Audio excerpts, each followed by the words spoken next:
katëret të dorë, ngrini luftoni për vendin tuaj. Dosjes masive të Edwin Ramës, McGonigal dhe fotos me Obama nishtohet dosja masive grupit kriminal të Sinaloës.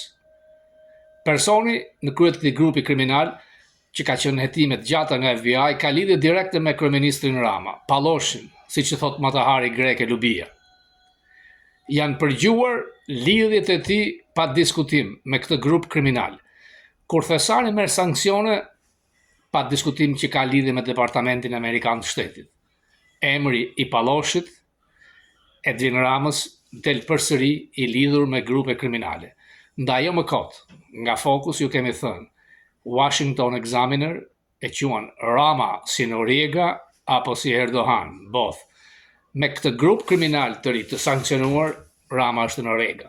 Puthet me Pieprin e Italis, me këtë figurë karagjoze që s'ka kuptim, pasues e partisë Duçës reformuar me pasuesin e diktatorit Hoxha të pareformuar. Do të puthet me Milën.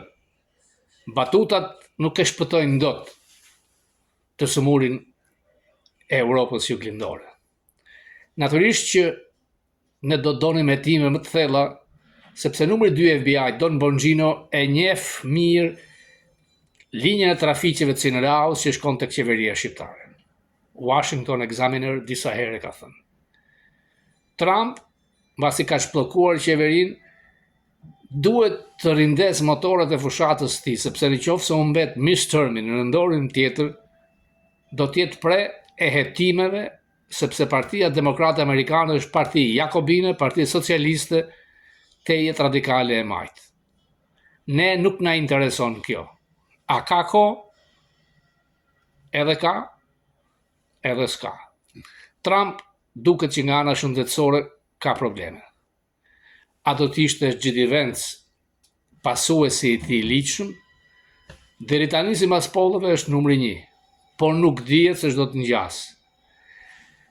Ata që ju afruan zotit Trump me premtimet e mëdha që po i largojnë masivisht, pikërisht me një figurë social komuniste si Zoran Mamdani në New York. Ky është kërcënimi ndaj konservatorëve amerikanë.